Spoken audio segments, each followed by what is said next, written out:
ya sebagai pengguna Tumblr kita sendiri-sendiri. Nah, ketika kita berkomunitas sekarang, mudah-mudahan bisa sedikit naik level gitu. Nah, salah satunya mungkin kalau kita biasa hanya menggunakan media tulisan gitu ya. Kalau di Tumblr tuh cuma tombol sebelah kiri aja yang kita pencet gitu ya, tombol teks.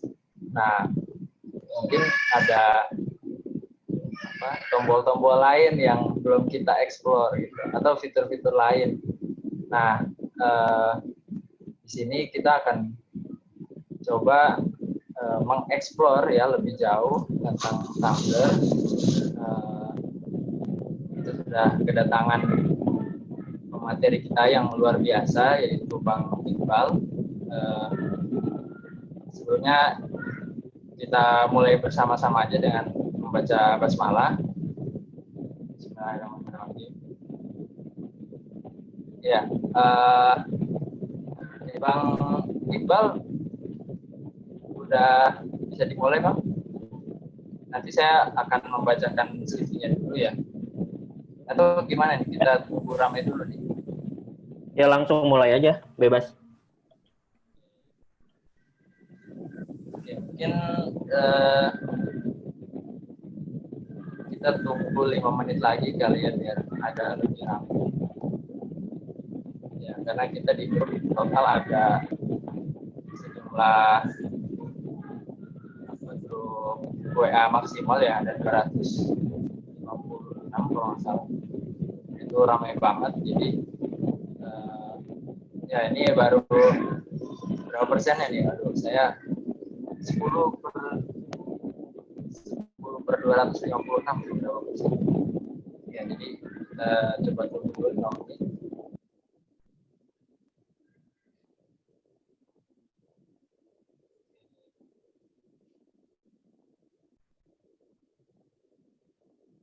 Ya, mungkin sambil menunggu langsung saya mulai aja apa namanya pembukaannya gitu ya. Jadi nanti mungkin mudah-mudahan pas materi udah rame. Ya, bentar saya mau bikin share screen.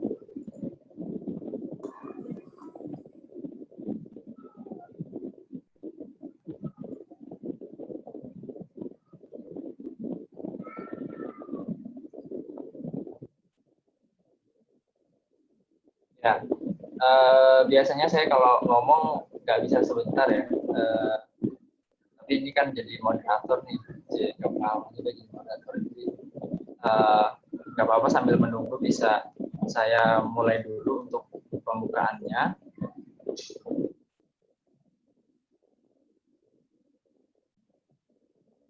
Ya, webinar kali ini tentang tadi ya udah seperti bahas di awal, bukan sekedar tulis menulis. Jadi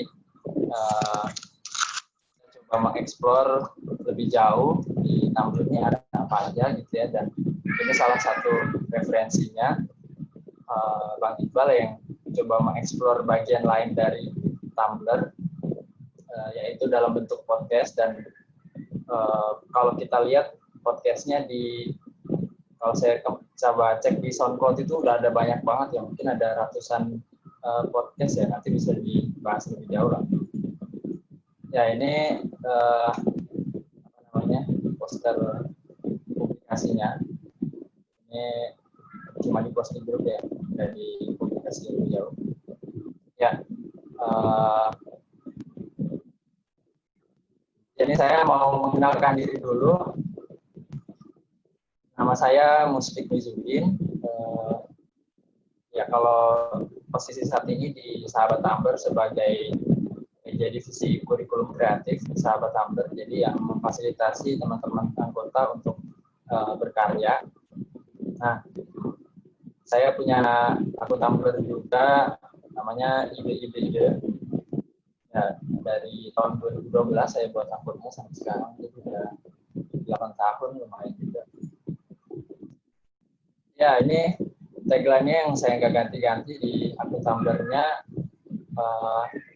dari tinta pena sebuah ide bermula ya. Sebenarnya nggak terlalu mikirin maknanya sih, karena berima aja gitu ya. Ya, jadi tapi emang saya suka berwacana, suka memikirkan ide, dan suka menuliskannya di Tumblr pada awalnya. Gitu ya. Cuma dalam perjalanannya tidak menutup kemungkinan saya banyak juga tulisan-tulisan yang nggak melulu soal ide gitu ya, bisa juga pokoknya apalah keresahan yang terpikirkan di kepala.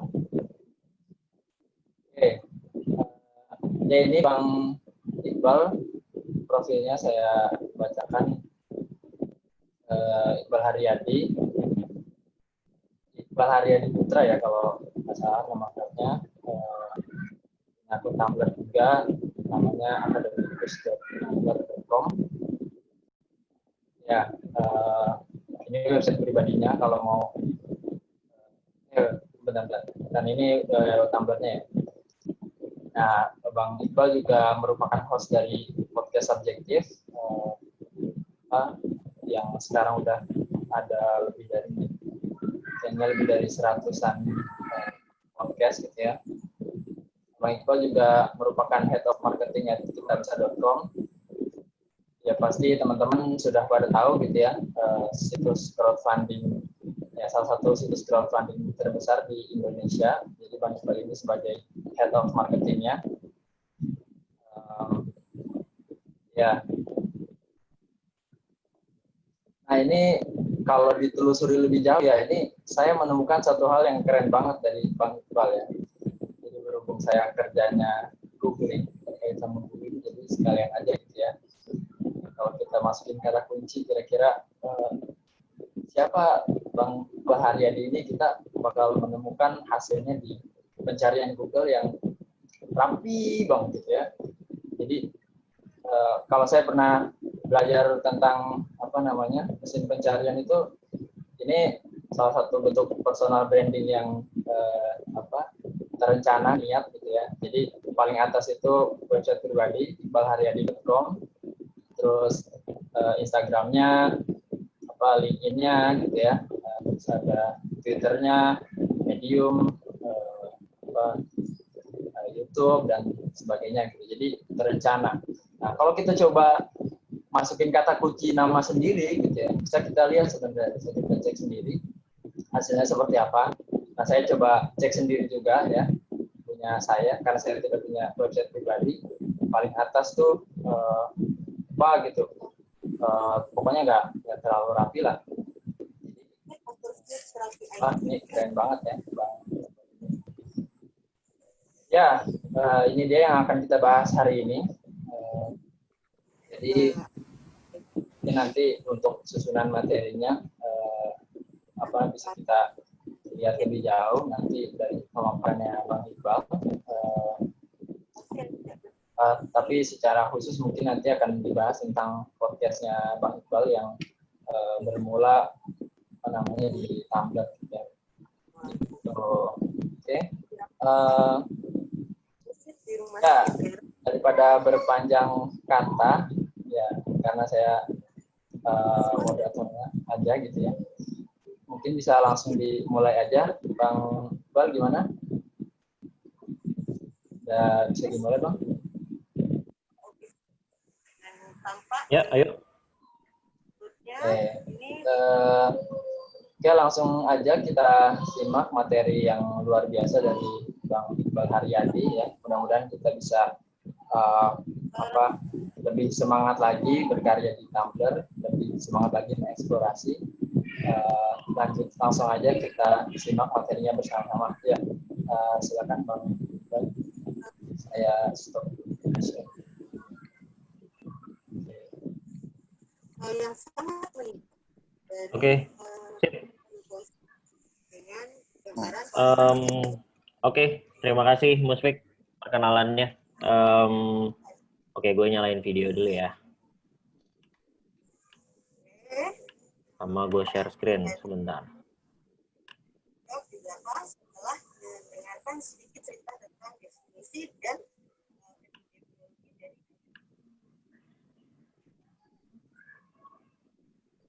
HPV ini adalah penyakit dapatan. Kayak ya. Oke, sebentar teman-teman. Dengan jumlah Mana sih platelet videonya?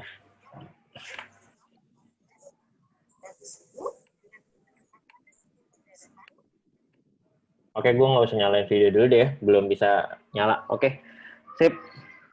Terima kasih Muswik perkenalannya. Selamat pagi teman-teman sahabat Tumblr semua. Suara gue masuk ya, aman ya? Kalau misalnya nggak masuk nanti di chat aja. Jadi gue tahu, tapi gue asumsikan suara gue masuk. Aman, Bang. So, thank you so much teman-teman untuk waktunya pagi ini. Jadi gue akan sharing apa namanya? Ya, gue akan sharing singkat lah ya. Gue harapkan bisa singkat, mungkin maksimal 30 menit. Setelah itu ya kita akan banyak ngobrol aja, dari teman-teman akan banyak nanya aja dan kita banyakin diskusi lah intinya gitu ya.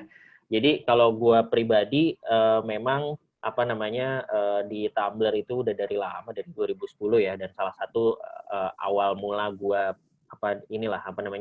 awal mula gue berlalu lalang di dunia sosial media gitu ya. Nah, ya mungkin yang pagi ini gue akan share adalah ya sedikit tentang apa yang gue jalankan di Tumblr sampai gue saat ini, sama nanti gue juga akan akan lebih banyak bahas sebenarnya soal tadi ya, mungkin Musfik udah sempat mention soal personal branding ya, karena menurut gue sosial media, apa yang kita lakukan di sosial media selain bercerita atau menuangkan apa yang kita pikirkan, tapi juga salah satunya sebenarnya bisa jadi manfaat juga buat kita sendiri, yaitu dengan kita bangun personal branding. Nah, salah satunya sebenarnya kalau yang dari pengalaman gue adalah dan kemudian gue berkembang ke media-media yang lain gitu. Jadi kalau gue pribadi ya perkenalan singkat, tadi mungkin udah dikenalkan sama Musik ya, gue kerja di Kitabisa, tapi selain itu gue suka bercerita dan bikin konten di sosmed. Nah, perjalanan gue tuh mulainya dari Tumblr. Jadi kalau perjalanan singkat gue 2010 mulai nulis di Tumblr, websitenya academicus.tumblr.com, gue nulis apa yang gue pikirkan, gue rasakan pada saat itu ya, gue masih kuliah lah ya, awal-awal kuliah.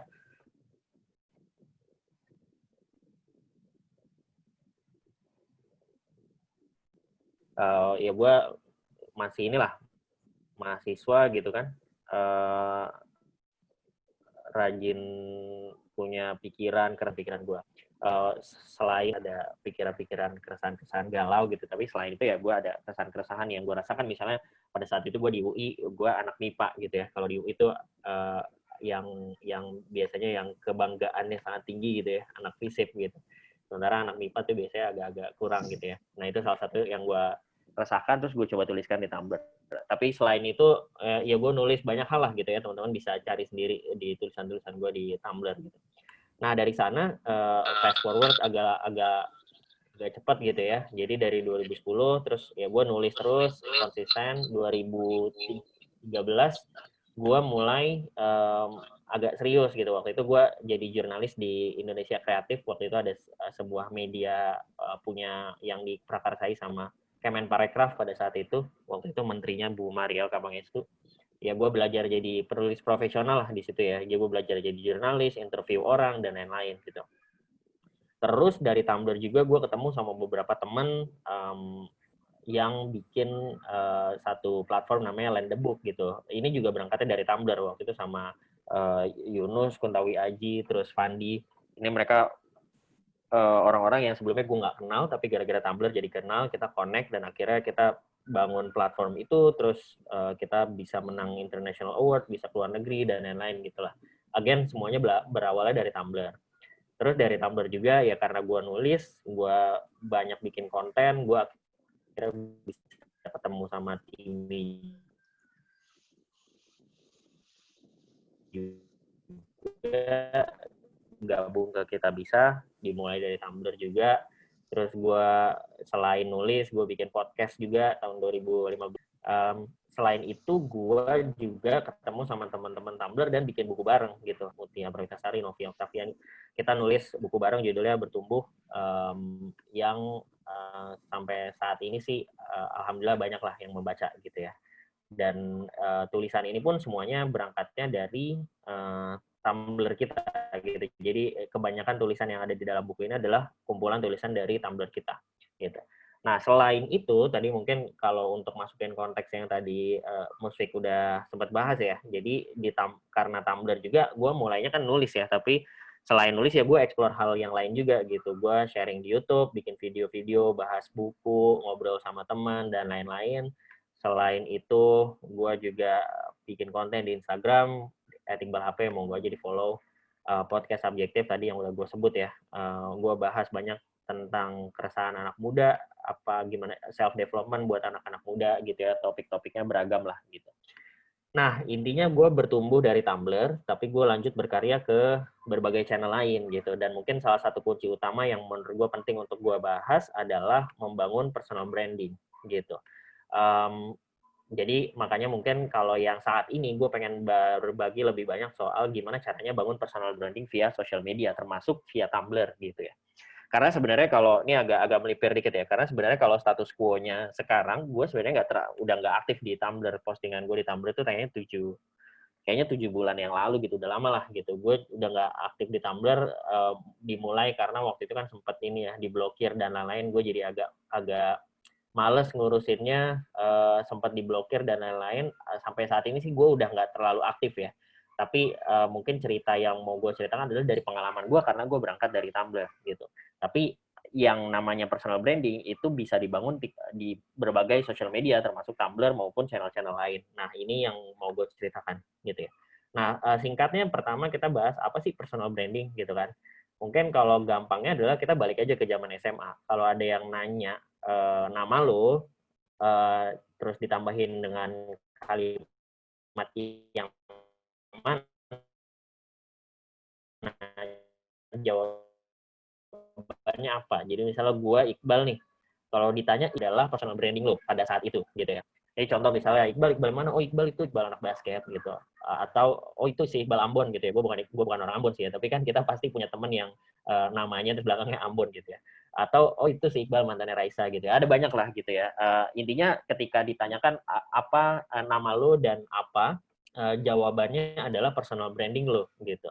Nah, jadi gampangnya personal branding itu adalah reputasi gitu kan.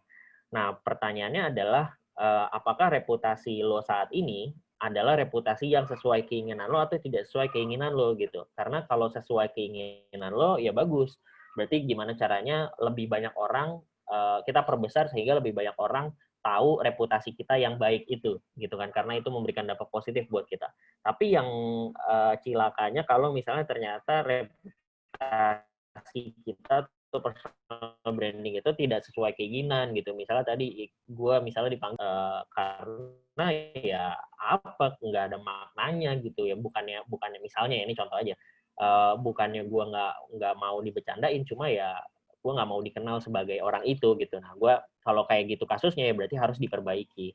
Nah proses dua hal ini baik memperbesar reputasi yang sudah sesuai keinginan maupun memperbaiki reputasi yang tidak sesuai keinginan itu aktivitasnya dilakukan dengan yang namanya personal branding gitu. Nah, pertanyaan berikutnya adalah emang penting personal branding buat apa gitu? Untungnya buat gua apa gitu. Nah, gue mau kasih beberapa kasus gitu ya, bagaimana dampak personal branding kepada kita gitu. Kasus pertama misalnya ada panitia sebuah acara, dia lagi mau bikin acara terus lagi nyari nih pembicara gitu. Mau misalnya bahas tentang bisnis online gitu. Apa sih yang dilakukan panitia ini? Panitia ini akhirnya masuk Instagram terus dia klik keyword bisnis online. Dia cari nih akun Instagram yang bahas bisnis online yang mana yang bisa gue undang jadi pembicara. Muncullah akun-akun ini gitu ya di halaman Instagramnya. Kemudian yang dia lakukan adalah dia akan klik salah satu nih kayaknya pejuang bisnis online menarik nih. Terus dia lihat akunnya terus dia oh followersnya banyak. Oh dia apa nih bionya, oh sharing tentang mindset bisnis, sharing cara bisnis online, bla bla bla dan segala macam. Terus dia lihat nih beberapa postingannya gitu ya. Oh postingannya bagus ya. Kayaknya orang ini emang beneran ngerti gitu tentang bisnis online dan kayaknya cocok nih sebagai pembicara kita gitu. Nah, yang dilakukan berikutnya adalah dia DM gitu, kontak. Halo Min, salam kenal, gue dari UI nih mau undang jadi pembicara, kita ada acara mau bahas tentang bisnis online, bla bla bla dan segala macam. Sehingga akhirnya si orang yang punya akun pejuang bisnis online ini dapat tawaran untuk menjadi pembicara, mungkin diundang menjadi pembicara, kemudian ada benefit-benefit yang dia dapat, ya akhirnya dia masuklah gitu. Maksudnya akhirnya dia dapat pekerjaan atau dapat job gitu ya sebagai pembicara gitu. Nah, ini salah satu case study yang datangnya tadi dari personal branding. Case study kedua misalnya ada project dari kantor gitu ya. Gue nih misalnya gue dapat project dari kantor. Kantor kita mau bikin website. Tolong dong cariin cariin desainer gitu. Nah, yang gue lakukan adalah ya gue masuk ke Instagram misalnya, terus gue inget-inget siapa ya temen gue yang kayaknya ada deh temen gue yang rajin bikin desain gitu. Oh, ada nih si Bung Momo. Terus akhirnya gue inget dia, gue lihat Instagram, oh iya bener nih dia sering bikin desain nih, ada desain-desainnya, dia bisa bikin desain HP, bisa bikin desain website dan lain-lain. Akhirnya gue DM lagi ke Momo gitu ya, Mo, semoga baik-baik lu. Gue lagi ada project nih di kantor, bikin website, ada budgetnya, gue bisa bayar lu gitu, gue butuh desainer, kepikiran lu, mau nggak lu ikutan dan segala macam. Akhirnya si Bung Momo ini dapat project karena dia melakukan personal branding dan menunjukkan apa yang bisa dia lakukan, dalam hal ini adalah desain gitu ya. Nah, ini case study kedua. Case study ketiga, ketika misalnya ada kantor cari karyawan, apa sih yang dilakukan ketika misalnya gue di Kitabisa, misalnya gue butuh nih tim content writer gitu ya. Ya gue taruh taruh open vacation di LinkedIn gitu. Terus orang-orang pada apply, yang apply ada banyak nih 167. Gue milihnya yang mana? Nah, karena gue nyari content writer, kemungkinan besar yang gue pilih adalah, ternyata gue cek, oh ternyata dia ada artikel-artikelnya, gue ini orang kualitasnya terbukti lebih baik dibandingkan dengan yang lain, karena gue bisa lihat hasil kerjanya melalui website yang dia bikin gitu. Dan gue pun beberapa kali, misalnya gue pun pernah meng-hire beberapa kali orang karena gue lihat, oh dia aktif di Tumblr, oh dia aktif punya website dan lain-lain gitu. Akhirnya dia join dan sign kontak dan dia dapat pekerjaan. Nah, inti dari semuanya adalah dari beberapa case tadi balik ke pertanyaan adalah apa sih pentingnya personal branding? Ya, personal branding adalah pentingnya adalah karena personal branding itu aktivitas yang memberitahu siapa sih diri lo, apa yang bisa lo lakukan, apa yang bisa lo kasih ke orang lain, apa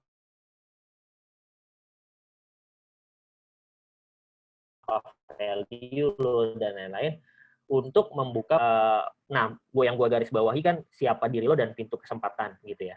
Nah, mungkin kalau balik ke pertanyaannya, apa pentingnya? Ya membuka pintu kesempatan, dan pintu kesempatan buat orang kan macam-macam gitu ya. Maksudnya mungkin ada orang yang merasa, oh ya pintu kesempatan itu yang penting gue bisa dapat kerjaan, dapat uang, dapat orderan, dan lain-lain. Tapi bisa juga pintu kesempatan itu adalah silaturahmi gitu ya, berkomunitas, seperti mungkin teman-teman sahabat Tumblr dan lain-lain gitu. Karena contoh juga misalnya ya gue dulu karena waktu dulu gue masih aktif di Tumblr dan banyak komunitas Tumblr juga, banyak banget tuh orang-orang yang ketemu jodohnya juga dari komunitas Tumblr gitu kan. Gue nggak tahu sih ya di sahabat Tumblr udah kejadian atau belum gitu, tapi itu juga poin gue, itu juga termasuk pintu kesempatan gitu ya.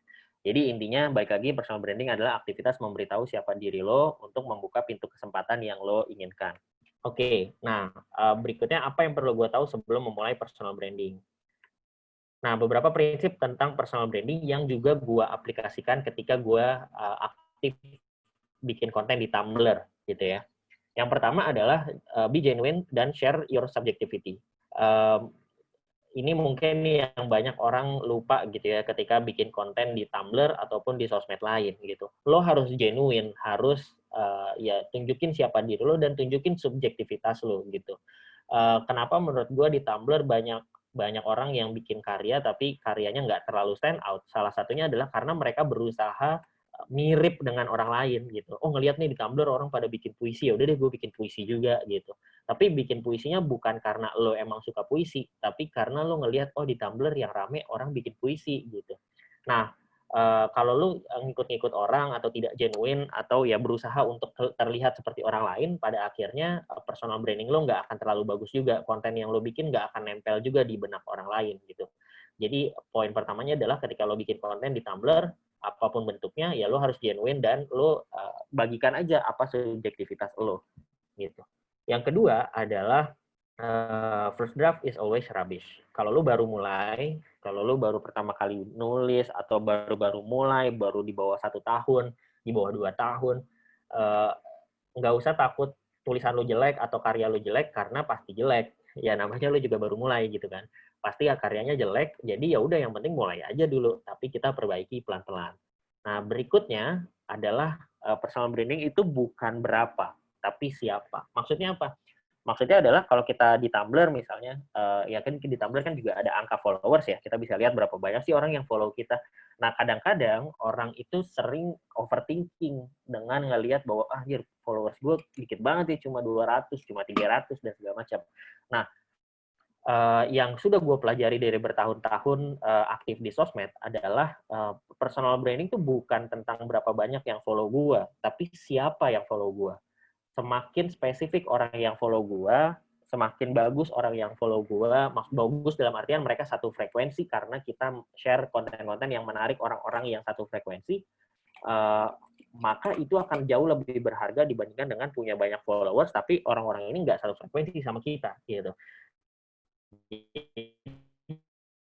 Jadi kadang-kadang orang yang followersnya lebih sedikit itu lebih menguntungkan dibandingkan dengan orang-orang yang punya followers banyak tapi ya tidak satu frekuensi gitu. Jadi fokus kita adalah gimana caranya kita balik ke poin satu, bikin konten, bikin karya yang genuine, yang subjektif, sehingga orang-orang pun yang nempel sama kita itu orang-orang yang satu frekuensi, meskipun jumlahnya nggak banyak, tapi mereka yang akan membantu membuka pintu-pintu kesempatan buat kita.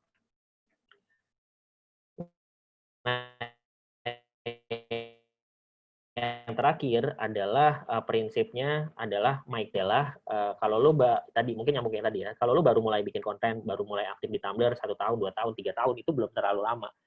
Dan mungkin dalam proses itu ya lo juga belum ngelihat, aduh gila followers gue nggak nambah-nambah nih atau nggak bagus-bagus nih dan segala macam. Ya harus sabar dalam jangka panjang. Tapi dalam jangka pendeknya ya lo harus geber terus aja gitu. Jadi bikin terus, konsisten terus, tapi juga di satu sisi lo juga memahami bahwa ini butuh proses, sehingga ya lo perlu sabar gitu untuk proses ini bisa sampai ke ke tingkatan yang lo inginkan, gampangnya gitu.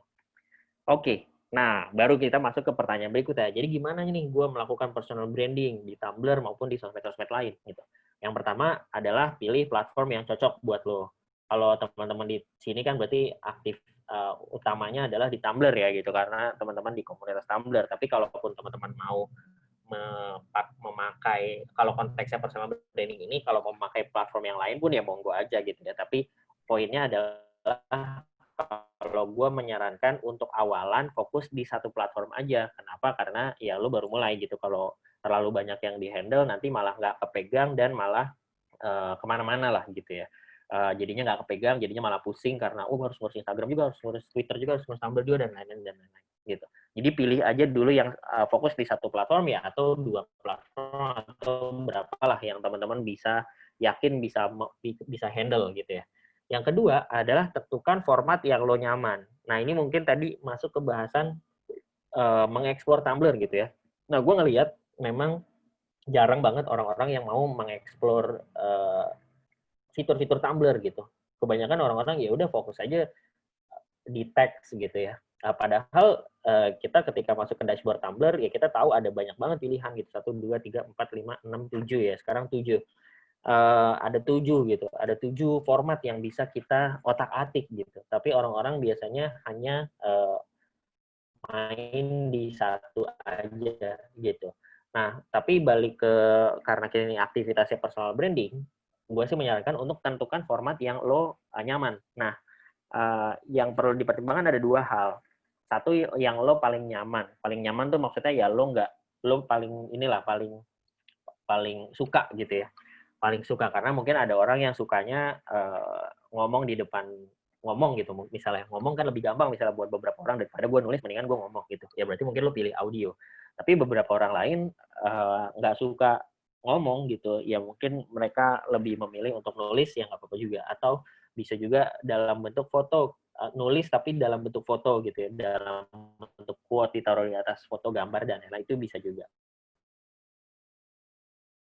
Intinya lo pilih yang paling nyaman, satu. Yang kedua, lo pilih yang paling gampang buat lo. Kenapa yang paling gampang? Karena ya ini prosesnya tadi kan, prosesnya akan panjang nih. Lo harus konsisten bikin kontennya dan lain-lain. Jadi lo harus pilih format yang emang lo ngerasa lu paling gampang untuk bikin itu sehingga nggak ada alasan buat lu untuk nggak nggak konsisten gitu. Nanti tiba-tiba berhenti di tengah jalan, sebulan sekali baru update lagi atau bahkan 2 bulan sekali dan lain-lain. Akhirnya jadi silent reader aja gitu ya. Yang menurut gue tidak terlalu efektif gitu, tidak terlalu bermanfaat juga buat kita, sayang gitu kesempatannya kalau misalnya kita aktif di Tumblr hanya untuk bacain atau nge-reblok-reblokin tulisan orang lain gitu ya. Tidak ada yang salah dengan itu, tapi menurut gue sayang aja kesempatannya untuk lo gunakan lo yang berkarya juga gitu. Jadi tentukan format yang lo paling nyaman. Nah, ketiga, lo menentukan formula personal brand lo. Lo tuh pengen dikenal sebagai orang apa gitu ya. Atau Tumblr lo pengen dikenal sebagai Tumblr yang isinya apa sih gitu. Karena kan di Tumblr juga ada banyak banget ya orang-orang yang bikin Tumblr gitu di Indonesia, ratusan ribu gitu ya. Nah, gimana caranya lo bisa diingat gitu. Nah, yang gue sarankan adalah lo bisa pakai formula ini nih. Lo pakai formula Tumblr gue pengen dikenal sebagai Tumblr yang berbagi titik-titik tentang titik-titik agar titik-titik gitu ya. Contohnya nih di bawah gue kasih contoh nih ya. Contoh 1 misalnya. Tumblr gue adalah Tumblr yang berbagi studi kasus tentang desain logo agar orang-orang tertarik pada jasa desain logo. Ini misalnya ada orang di Tumblr yang pengen pakai Tumblr-nya untuk untuk personal branding dia, bahwa gue orang yang inilah punya interest atau punya expertise di bidang desain logo gitu. Makanya gue bikin konten gue berbagi studi kasus tentang desain logo gitu.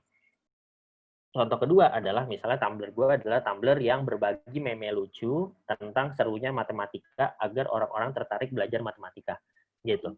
Nah, kalau lo lihat formula ini, intinya adalah berbagi titik-titik yang pertama adalah jenis kontennya. Jadi mungkin masuknya ke format kali ya. Jenis konten yang pengen lo bagikan apa gitu.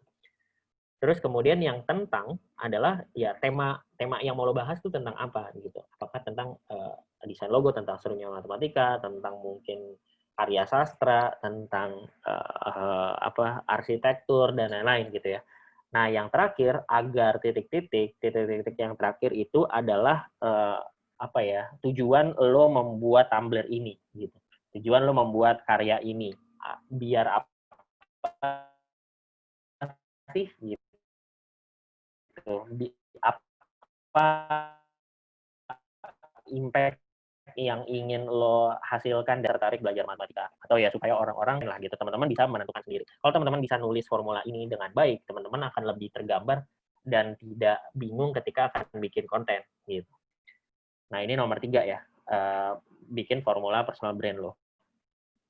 Ya, keempat, menentukan konten yang akan dibuat. Nah, ini biasanya juga jadi problem kan ketika teman-teman mau sharing gitu ya.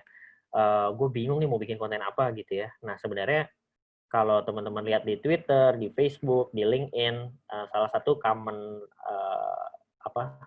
yang kita temukan adalah semuanya tuh dimulai dengan ada pertanyaan gitu. Kalau Twitter, what's happening? Kalau Facebook, what's on your mind? Kalau LinkedIn, what do you want to talk about? Artinya, salah satu trigger utama untuk kita ketika kita bingung mau nulis apa adalah mulai dengan menjawab pertanyaan. Nah, gue punya cheat sheet. Nanti ini mungkin teman-teman bisa, slide-nya akan gue bagikan, jadi teman-teman bisa pakai aja. Tapi intinya cheat sheet ini adalah ketika salah satu formula yang teman-teman bisa gunakan kalau lu bingung mau bikin konten apa. Jadi gue kasih contoh, misalnya di sini contohnya desain logo gitu ya. Gue mau bikin nih konten tentang desain logo. Ya udah, lu mulai aja dengan menjawab 5W 1H. Ini bahkan yang gue tulis di sini baru 3W ya, 3W 1H gitu. Why? Kenapa lo tertarik dengan desain logo? Kenapa orang-orang perlu tahu tentang desain logo? What misalnya, apa buku yang membuat lo tertarik sama desain logo? Ceritain dong gitu ya. Nah, desain logonya ini tinggal lo ganti dengan tema apa yang pengen lo bahas gitu. Nah, dengan lo jawab pertanyaan ini, lo udah sekarang dengan ide kayak gini aja lo udah punya 8 konten gitu, 8 ide konten. Jadi sebenarnya ini salah satu cara gampang untuk lo menentukan apa konten yang pengen lo buat supaya lo nggak bingung gitu. Gue bikin konten apa ya, gue bikin konten apa gitu. Itu kan salah satu kebingungan yang sering banget jadi alasan buat orang-orang untuk tidak bikin konten gitu ya. Nah, dengan ini bisa terjawab. Nah, terakhir ya udah bikin kontennya. Nah, beberapa tips gue untuk bikin konten apapun formatnya adalah: 1, gunakan bahasa sehari-hari. Menulislah sebagaimana kita berbicara. Kenapa? Karena ya ini tidak mutlak ya. Ini tips dari gua, tapi tidak mutlak. Kalau teman-teman punya pandangan lain ya monggo aja. Tapi kalau menurut gua, konten itu semakin diceritakan dengan bahasa sehari-hari, maka akan semakin terasa jujur gitu. Semakin mudah diterima orang-orang gitu. Dan akhirnya orang-orang akan lebih suka, orang-orang akan lebih suka untuk nge-save, untuk nge-share, untuk nge-reblog, dan lain-lain. Yang kedua adalah tuangkan aja semuanya, nggak usah kebanyakan mikir mau bikin apa. Gue cukup paham, karena gue dulu berkomunitas sama teman-teman Tumblr juga, gue cukup paham orang-orang di Tumblr itu seperti apa, tapi kebanyakan adalah orang-orangnya yang banyakan mikir gitu. Gue harus bikin puisi yang bagus banget, gue harus bikin tulisan yang bermanfaat, bla bla bla dan segala macam. Ya menurut gue itu perlu dipikirkan, tapi kalau sampai kebanyakan mikir dan overthinking, dan akhirnya malah nggak bikin apa-apa, itu yang salah gitu ya. Jadi nggak usah kebanyakan mikir, bikin aja dulu, nanti diedit di akhir, dan tadi ya kita bikin dulu, tapi ya kita perbaiki aja pelan-pelan gitu. Nah, yang berikutnya struktur konten, headline, content, call to action, ini sih mungkin terlalu teknis ya, nggak perlu dibahas di sini.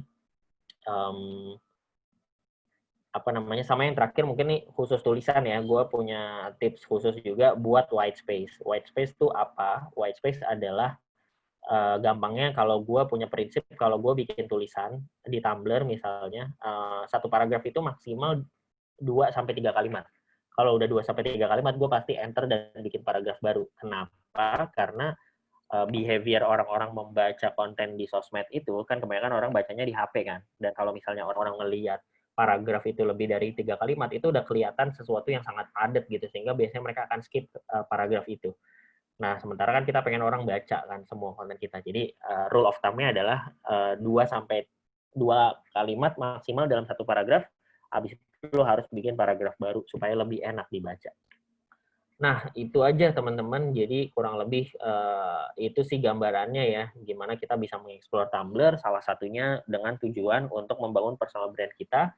Dan kalau gue mengutip Panji, ya sedikit lebih beda, lebih baik dari sedikit lebih baik. Kalau teman-teman sekarang di grup sahabat Tumblr tuh ada berapa? 200 ya. Kalau kemarin musik bilang 200, ya ada ratusan orang lah ya. Intinya ya dari 200 orang ini gimana caranya konten Tumblr lu bisa stand out gitu ya. Satu-satunya cara adalah lebih mudah dikenal dan dilihat oleh orang lain, sehingga akan lebih mudah lo membangun atau menempelkan personal branding yang ingin lo bangun ke orang-orang gitu. Itu aja teman-teman, kurang lebih semoga bermanfaat. Mari kita diskusi. Saya kembalikan ke Musfik. Monggo, Musfik. Ya Bang. Wah, luar biasa banget materinya. Nih kalau di sebelah nih Bang pada rame nih. Waduh, pengen nangis. Untung nggak pengen meninggal gitu ya. Kan kalau sekarang YouTuber banyak tuh makan enak sampai pengen meninggal ya. Ini pengen nangis gitu dengan materinya, keren banget. Tapi kalau ini mohon maaf nih sebentar belum bisa nyalain videonya. Ya kalau kira-kira kalau disingkat tuh personal branding tuh kira-kira kita mau dikenal sebagai apa gitu ya. Dan tadi yang catatan pentingnya untuk membuka pintu kesempatan yang kita inginkan gitu, dan itu bisa bermacam-macam. Nah, caranya gimana? Tadi ada 5 prinsip penting yang dibagikan oleh Bang Iqbal. Yang pertama, be genuine. Fokus satu platform. Fokus satu platform. Langkah-langkahnya. Terus yang kedua, tentukan formatnya. Mau teks, mau video, mau foto, atau apa, kita yang paling senang di situ. Terus tentukan formulanya. Yang keempat, menentukan konten yang akan dibuat. Dan yang terakhir, yang kelima, action gitu ya. Jadi kita buat kontennya. Oke, kita masih ada waktu sampai jam 11.30 ya. Jadi kita buka aja sesi tanya jawabnya untuk 3 penanya pertama. Silahkan di chat di Zoom-nya, atau kalau mau ngomong langsung juga silakan tunjuk tangan. Yaitu dari di chat ada Huda Syahdan. Silakan mau lewat ngomong langsung atau di chat aja. Langsung Mas, langsung. Oke, ya silakan Mas Huda Syahdan. Oke, sebelumnya Assalamualaikum warahmatullahi wabarakatuh. Sebenarnya makasih buat Mas Iqbal ya, materinya ini Masya Allah banget. Kayak kita udah sering nulis aja ketika ada materi baru dari penulis yang lebih dulu kayak itu, kayak oh ternyata banyak insight yang belum kita ketahui kayak gitu. Jadi sekali lagi terima kasih buat Mas Iqbal, semoga berbuat kebaikan gitu Mas. Oke, yang pertanyaan pertama Mas buat Mas Iqbal. Jadi ini salah satu pertanyaan Mas, misalnya nih Mas, kan kita itu kalau menurut Mas Iqbal sendiri, mana yang lebih baik sih Mas? Apakah kayak kita mengikuti tren pasar atau kita membuat pasar itu sendiri? Jadi misalnya kayak kan kalau sekarang ya di Instagram kayak gitu kan mulai banyak microblog kayak gitu, kayak teman-teman yang nulisnya itu di feed kayak gitu, terus kemudian di swipe up kayak gitu. Sementara kita mungkin kayak lebih nyaman pakai stories kayak gitu. Nah, kalau menurut Mas Iqbal sendiri, apakah kita perlu mengikuti tren yang kekinian kayak gitu? Jadi tulisan kita sampaikan dalam bentuk microblog juga, atau kita tetap bertahan dengan cara yang menurut kita paling nyaman kayak gitu? Itu yang pertama Mas. Kemudian yang kedua Mas, untuk dulu caranya kan Mas Iqbal tuh pernah punya circle bertumbuh kayak ya Mas Gun, terus kan Mbak Uti dan lain-lain kayak gitu ya, dan itu kenanya di Tumblr. Nah, dulu gimana sih Mas cara Mas Iqbal tuh bisa kayak kenal sama orang-orang kayak gitu? Jadi apakah dulu kayak tiba-tiba aja nemu di timeline terus ya udah tiba-tiba kenal, atau mungkin bisa kenalnya itu dimulai dari saling mereblog, saling mengkomentari kayak gitu. Nah, itu cara biar kita kenal sama orang-orang di sama penulis kayak entah di Tumblr atau di platform manapun itu seperti apa. Karena kadang-kadang ya mungkin juga yang cowok-cowok gitu ya kan, kita kadang-kadang cowok tuh suka gengsi buat mengapresiasi orang kayak gitu. Jadi jadinya kita pengen kenalan tapi kita gengsi, padahal kan kita butuh juga kan menjalin komunikasi dengan mereka. Ya mungkin sementara 2 soal itu dulu aja. Matur nuwun Mas. Thank you. Langsung ya? Mau langsung dijawab atau mau nampung dulu Bang? Langsung aja lah, langsung aja. Satu orang langsung tanya gitu ya. Oke, thank you. Silakan, Thank you udah. Yang pertanyaan pertama tadi soal ini ya, nyaman atau tren gitu ya. Kalau menurut gue prinsip pertamanya tadi sih yang udah gue share ya. Ya intinya yang paling prioritas pertama adalah yang lo nyaman gitu. Ya lo nyamannya gimana gitu. Kalau lo nyamannya dengan bentuk yang paling ya dengan misalnya tadi spesifiknya lo mention contohnya misalnya stories atau microblog gitu ya. Ya kalau lo nyamannya dengan stories ya monggo aja dengan stories aja gitu. Prioritas pertamanya adalah yang lo paling nyaman. Kenapa? Karena kenapa harus yang lo paling nyaman? Karena kalau lo udah nyaman, gue sih prinsipnya adalah menghilangkan semua alasan atau excuse kalau lo nggak berhenti bikin konten gitu. Jadi kayak karena banyak orang yang pakai alasan karena trennya kayak gini tapi gue tuh nggak suka, ya udah deh gue nggak usah bikin konten gitu. Nah itu yang paling dihindari sih sebenarnya. Jadi kenapa harus cari yang paling nyaman adalah karena supaya lo nya konsisten gitu. Nah itu prinsip pertamanya, prioritasnya itu. Tetapi ada prinsip kedua yang tadi mungkin nggak sempat gue bahas di slide gue ya. Prinsip keduanya adalah ya lo harus melakukan eksperimen gitu. Namanya content creator, namanya orang yang berkarya di sosmed, ya lo harus berani bereksperimen, mencoba hal-hal baru. Termasuk misalnya kalau misalnya ada tren microblog, itu kan berarti kalau secara secara traction kan kenapa itu trending ya berarti mungkin banyak orang yang merasa format itu enak untuk dibaca gitu kan. Nah, tidak ada salahnya atau bahkan sangat gua encourage untuk ya lo berani nyoba gitu, cobain aja bikin berapa kek gitu 3 atau 5 kali dengan cara seperti itu dan lihat nanti hasilnya seperti apa, karena bisa jadi ternyata hasilnya lebih bagus gitu. Dan kalau lebih bagus kan berarti apa yang pengen lo sampaikan didengar oleh lebih banyak orang atau dibaca oleh lebih banyak orang, yang berarti ya ya tujuan utama lo jadi tersampaikan dengan lebih besar gitu kan. Nah jadi prioritas kedua atau prinsip keduanya adalah ya lo harus berani eksperimen juga, jangan sampai kalau gue mengibaratkan ini mungkin akan terdengar sangat kasar ya, tapi gue juga melihat banyak kreator kayak gitu, terutama teman-teman di Tumblr gitu ya, karena gue dulu aktif di Tumblr juga. ya banyak yang merawat egonya sendiri gitu dalam tanda kutip ya. Maksudnya ya gue nggak mau lah ngikut tren, ngapain gitu, gue maunya yang gue aja gitu.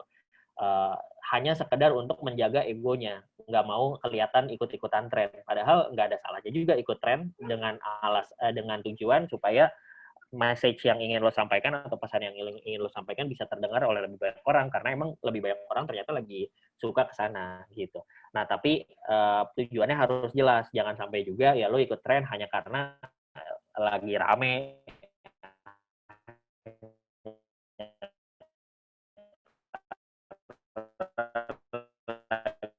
di tren dan lain-lain. Jadi tujuan ikut tren adalah untuk lo eksperimen nih juga dengan cara itu, dan di sisi lain para pendengar atau para pembaca juga suka, worth it untuk dijalankan gitu, dan lo meneruskan dengan cara seperti itu gitu. Jadi prinsipnya dua tadi sih, tetap dengan yang paling nyaman, lo yang paling nyaman, tapi jangan takut dan jangan menghalangi diri sendiri untuk mencoba bereksperimen dengan format yang baru gitu. Itu sih mungkin semoga udah menjawab yang bagian itu. Terus pertanyaan yang kedua, gimana caranya kenalan sama orang-orang lain gitu ya.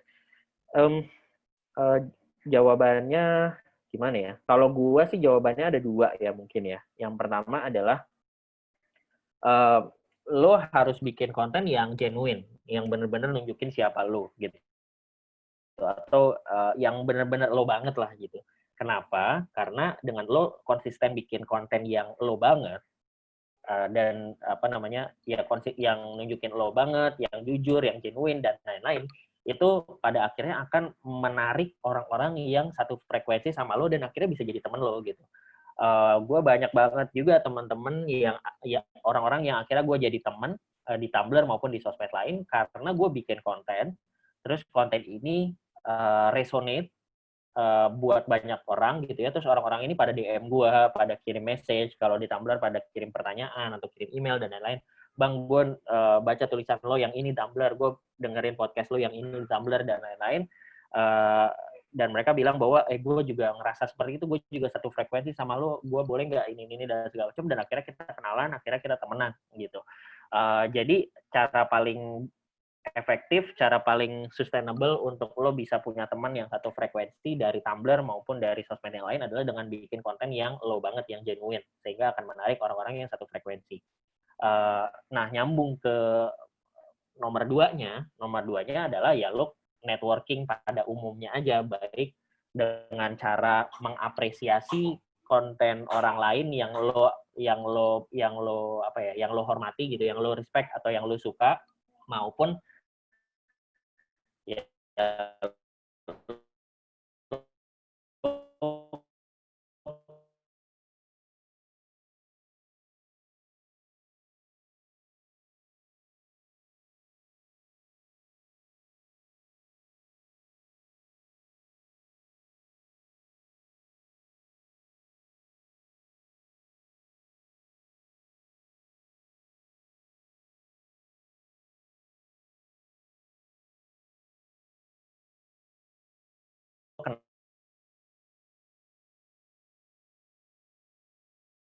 kenalan seperti biasa, kirim message, kirim pertanyaannya tadi gimana caranya gue lain gitu ya. Sama tuh kayaknya dari kenalannya sama Mutia sih ke Mas di approach dan kita jadi temenan dan lain-lain adalah karena kita juga saling respect satu sama lain karyanya. Gue menghormati atau mengapresiasi karya mereka juga mengapresiasi karya gue. Jadi balik lagi ke poin yang nomor 1 tadi gitu. Cuma kalau cara kenalannya sih ya sebenarnya cara kenalannya ya biasa aja sih, nggak gimana-gimana banget ya. Bisa kirim DM, bisa kirim email, dan lain-lain. Dan mungkin berkomunitas juga salah satu cara ya untuk teman-teman bisa ketemu sama teman-teman yang satu frekuensi. Gitu bro. Semoga menjawab. Monggo lanjut Musfik. Oke, gimana Mas Huda Syahdan? Ampun, makasih. Terima kasih. Ya, selanjutnya tadi ada yang mau tanya dari Kamila Muyasaro. Gimana, mau di chat atau mau ngomong langsung? Ngomong langsung aja nggak apa-apa ya? Oke, silakan. Oke, selamat pagi Kak Iqbal. Terima kasih banyak sudah mau ngisi di Sahabat Tumblr. Ini Kak, saya Muya mau tanya. Jadi kan Kak Iqbal ini dulu Tumblr ya, terus sekarang ngisi content creator di Instagramnya, kemudian juga masih aktif ngisi podcastnya. Nah, menurut Kak Iqbal, angka-angka seperti pendengar, pembaca itu bagi Kak Iqbal itu apa sih? Kan tulisan itu akan kemudian menemukan pembacanya, pun juga suara kita akan menemukan pendengarnya. Tapi kalau yang dengerin dikit atau yang baca dikit, ya kemungkinan untuk menemukan pembaca yang cocok tuh juga dikit nggak sih Kak? Jadi saya penasaran banget, bagi Kak Iqbal, angka-angka seperti followers, pendengar, dan pembaca itu apa buat Kak Iqbal? Terima kasih. Oke, thank you Mulia tadi ya panggilannya. Oke, angka pendengar itu artinya apa? Apa ya? Gimana jawabnya? Cuma gue coba jawab lah ya versi gue. Yang pertama kalau orang tanya angka followers itu penting apa enggak? Menurut gue penting banget. Kenapa? Karena gue pengen message gue didengarkan orang lain gitu. Gue pengen tulisan gue dibaca orang lain. Gue pengen podcast gue didengarkan orang lain. Dan apakah itu salah? Ya nggak salah sama sekali gitu. Karena gue termasuk orang yang menurut gue bullshit lah kalau ada orang yang bilang gue pengen bikin seni karena karya seni karena gue pengen bikin aja gitu. Tidak, gue pengen bikin karya seni, tidak, gue nggak pengen karya seni gue diapresiasi. Menurut gue bullshit karena semua karya seni ya dibuat untuk diapresiasi, dan ketika kita sebagai content creator atau orang yang bikin karya punya keinginan karya kita diapresiasi, itu bukan sesuatu yang salah gitu ya. Tapi kalau buat gue pribadi, kenapa angka followers penting adalah karena gue percaya apa yang gue sampaikan itu sesuatu yang bermanfaat gitu ya, atau sesuatu yang emang akan berguna lah buat orang lain, sehingga ya gue pengen ini didengar sebanyak-banyaknya orang, karena berarti kalau yang dengerin gue 2.000 dibandingkan dengan yang dengerin gue 200, ya ibaratnya dalam tanda kutip ya, pahala atau kebaikan yang berhasil gue tebar ya lebih gede ketika pendengar gue 2.000 dibandingkan dengan 200 misalnya. Nah, itu yang pertama. Tapi yang kedua, kalau balik ke pertanyaannya tadi, tentu mendapatkan atau punya pendengar atau punya audiens yang signifikan itu butuh waktu gitu. Nah, itu yang mungkin perlu digarisbawahi ya. Butuh waktunya itu kalau dari pengamatan gue ke banyak kreator dan juga dari pengalaman gue, minimal lu konsisten bikin 2 tahun. Kalau lu belum konsisten bikin 2 tahun, mungkin lu udah 2 tahun main Tumblr tapi nggak konsisten gitu ya, mungkin kayak posting cuma 2 bulan sekali, itu kan berarti dalam 2 tahun cuma 12 kali gitu ya, itu sih bukan konsisten namanya gitu ya. Tapi intinya kalau lu konsisten selama minimal 2 tahun, baru mungkin lu akan mulai terasa nih, oh ternyata ada yang dengerin gue, ternyata ada yang follow gue gitu. Kalau lu masih di bawah 2 tahun dan tidak konsisten, gue sih selalu bilang ya lu nggak usah protes gitu, karena ya lu belum melewati prosesnya gitu. Kenapa proses itu harus dilewati? Ada 2 hal. Satu, yang lebih penting adalah sampai lu benar-benar nemuin apa sih sebenarnya yang pengen lu sampaikan gitu. Lu tuh sebenarnya emang orangnya tuh pengen nyampein message apa, atau lu orangnya kayak gimana, gaya nulis lu kayak gimana, dan lain-lain. Nah, itu harus dilalui dalam proses 2 tahun itu. Tapi nomor 2-nya, dalam 2 tahun itu juga ketika lo konsisten, lo pasti akan ketemu kok sama orang-orang yang berterima kasih sama konten lo gitu ya. Nah, itu poin kedua. Poin ketiganya adalah kalau lo baru mulai, bahkan setelah lo punya banyak followers atau punya banyak pendengar gitu ya, percayalah kalau yang tadi gue bilang, jumlah followers itu bukan soal berapanya, tapi siapanya gitu. Punya 300 followers yang benar-benar suka sama tulisan kita, itu jauh lebih berharga, jauh lebih powerful dibandingkan dengan punya 10.000 followers tapi yang nggak suka-suka amat gitu, follow kita karena satu hal doang, nggak terlalu suka, ya itu jauh lebih powerful mendingan kita punya 300 followers yang emang benar-benar suka sama karya kita. Gampangnya gini, gue kasih analogi gampangnya adalah kalau yang 300, ketika misalnya mereka benar-benar suka nih, 300 doang followers kita, tapi semuanya suka sama kita gitu ya. Ketika kita bikin buku dan kita jual buku, 300-300-nya akan beli. Dan akhirnya penjualan kita jadinya 300 buku. Tapi dibandingkan dengan kita punya 10.000 followers, tapi dari 10.000 followers ini mungkin yang benar-benar suka sama karya kita tuh cuma 100. Ya ketika kita jual buku, ya penjualannya cuma 100 gitu. Nah, makanya tadi balik lagi prinsipnya adalah bukan berapa, tapi siapa. Karena yang nyambung juga dengan hal ini adalah menurut gue yang teman-teman kejar tuh bukan, jangan ngejar jumlah followers sebagai prioritas utama gitu ya. Tapi prioritas pertamanya adalah carilah orang-orang yang berterima kasih sama konten kita. Berterima kasih ke kita karena konten kita. Jadi menurut gue itu yang harus dikejar.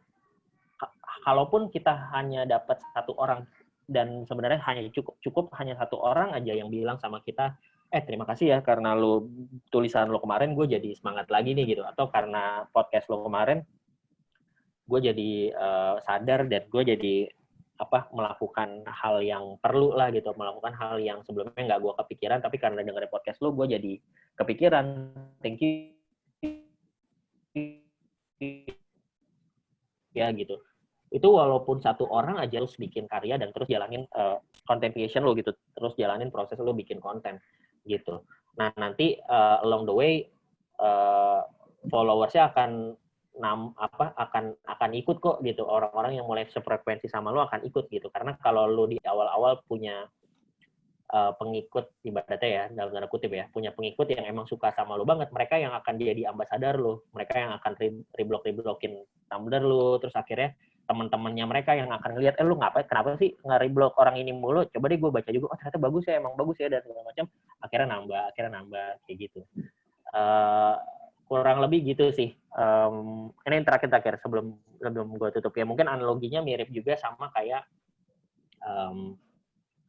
inilah ya, sama kayak Nabi Muhammad gitu ya, punya pengikut di awal-awal kan dikit ya, tapi yang dikit ini tuh semuanya strong semua gitu, maksudnya benar-benar yakin, benar-benar believe, dan mereka yang akhirnya berjuang bareng gitu, atau ikut menyebarkan pesan yang dibawa sama orang ini gitu kan, dan akhirnya dalam jangka waktu sekian tahun berikutnya akhirnya jadi lebih banyak gitu. Kayak gitu sih mungkin analoginya ya. Jadi kita nyari nih siapa ya sahabat kita yang emang satu frekuensi sama kita. Caranya balik lagi tadi dengan konsisten bikin konten yang genuine, menunjukkan siapa diri kita. Begitu Muya, semoga menjawab ya. Oke, untuk selanjutnya nih ada pertanyaan dari anonim ya, Bang. Ini pertanyaan saya. Nih, gimana ya kalau kita ingin dikenal personal brandingnya tapi berbeda dari karya yang bisa kita buat. Misalnya kita mau berpendapat terhadap isu-isu tertentu, tapi yang kita bisa bikin kontennya yang agak-agak galau gitu. Itu gimana Bang pendapatnya Bang? Yang boleh ya, boleh diulang ya. Jadi yang dia pengen dikenal tuh yang mana? Gini, jadi dia punya rencana personal branding gitu ya, tapi berbeda dengan kemampuannya dia gitu, yang karya yang bisa dia buat. Misalnya dia ingin dikenal sebagai pemberi pendapat terhadap isu tertentu, tapi dia bisanya bikin konten yang agak galau-galau gitu. Jadi rasanya ide sama realita nih beda gitu. Oke, kalau menurut gue itu sih masalah belajar aja sih. Kalau maksudnya kalau emang lo pengen dikenalnya sebagai orang-orang yang memberi isu, dan menurut lo kalau lo ada keinginan kayak gitu kan berarti kemungkinan besar emang lo orangnya kayak gitu kan.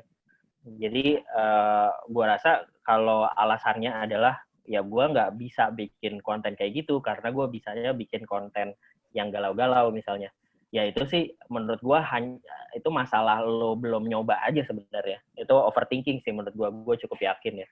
Kenapa ya? Karena kalau lo sebenarnya biasa bikin konten-konten galau, dan konten-konten galau itu sebenarnya bukan diri lo yang sebenarnya, ya berarti lo udah pernah belajar sesuatu yang tidak sesuai dengan diri lo, kebayang nggak? Jadi sebenarnya lo orangnya nggak A nih, tapi lo bikin konten yang B, berarti kan lo sebenarnya udah melalui proses. Gue walaupun gue nggak kayak gitu, tapi gue nyoba deh bikin konten kayak gitu, dan lo bisa gitu. Tadi lo bilang kan lo bisa bikin konten-konten yang galau-galau gitu ya. Ya berarti sih sebenarnya masalah ini aja, masalah belajar aja gitu ya. Udah jalanin aja bikin konten-konten yang emang pengen sesuai dengan personal branding lo gitu. Gitu sih kalau dari gue. Oke. Gimana, ada lagi yang mau bertanya? Ya kalau nggak ada biar saya yang tanya dulu nih ya. Ini kan kalau dari latar belakangnya tentang ekspor tumbler emang bisa luas gitu ya, ekspor tumbler gitu. Nah, mau tanya nih, ada nggak sih kaitannya personal branding Bang Iqbal nih dengan aktivitasnya membangun channel podcast apa ya disebutnya? Ya podcastnya itu sampai sekian sekian ratus episode gitu ya. Seperti apa sih kaitannya Bang? Mungkin bisa dibagikan ke kita. Kaitan antara podcast dengan strategi personal brandingnya Bang Iqbal. Oke.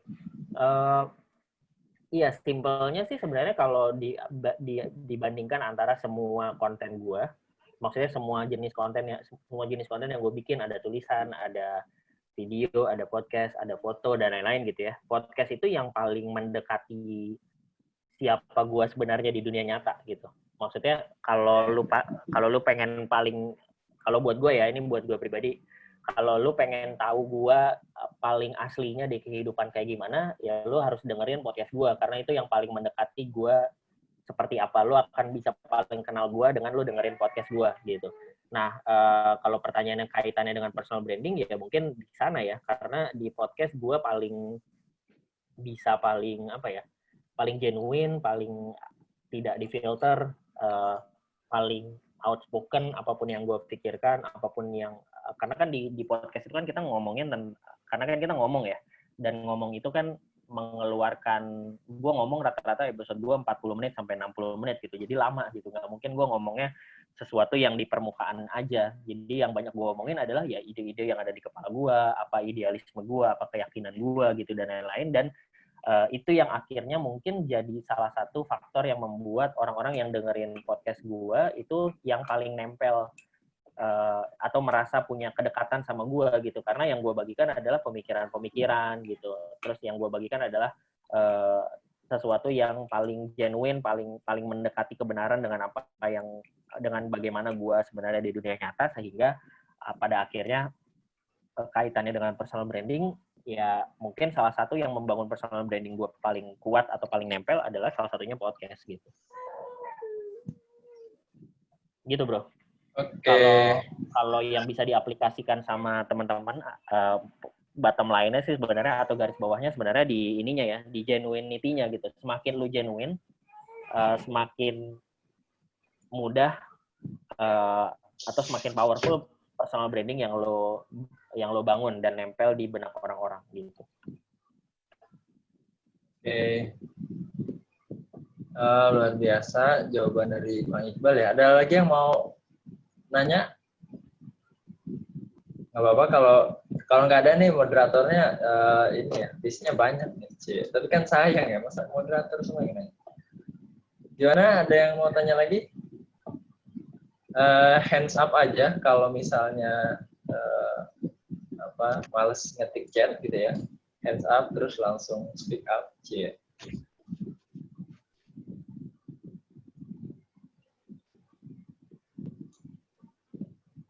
Ya. Gimana? Oke. Ya lanjut moderator nih berarti. Nah, kalau tadi kan ada yang tanya soal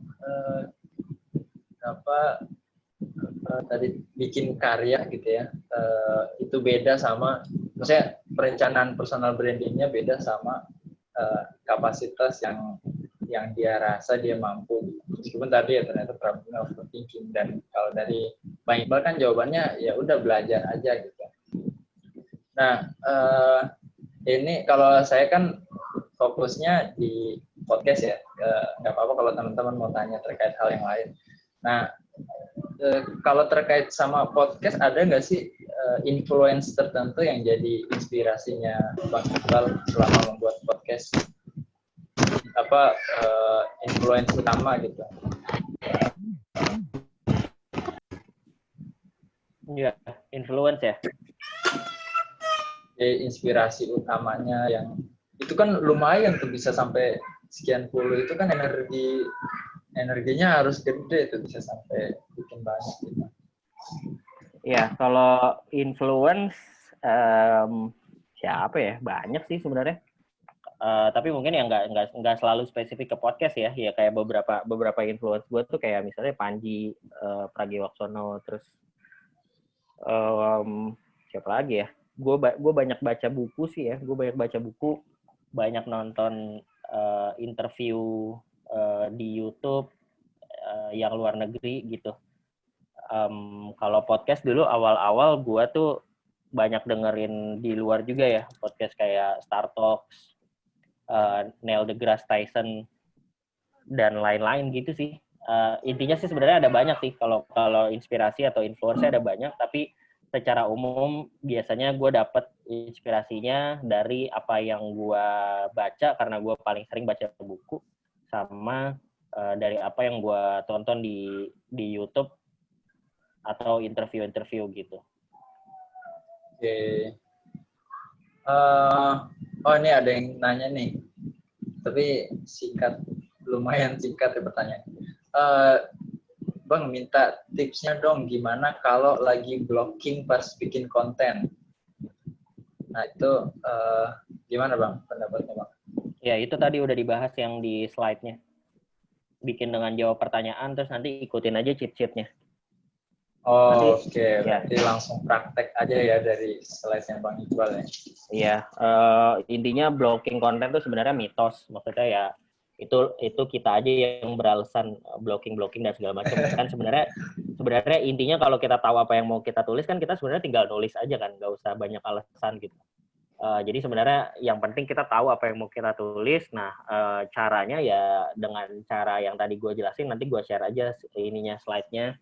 Lo bisa lihat bagian cheat sheet-nya, tinggal lo ganti aja apa yang gue bold di situ, tinggal ganti dengan lo mau bahas apa. Kalau bisa juga lo masuk aja ke Instagram gue, terus cari ada microblog yang gue tulis, judulnya adalah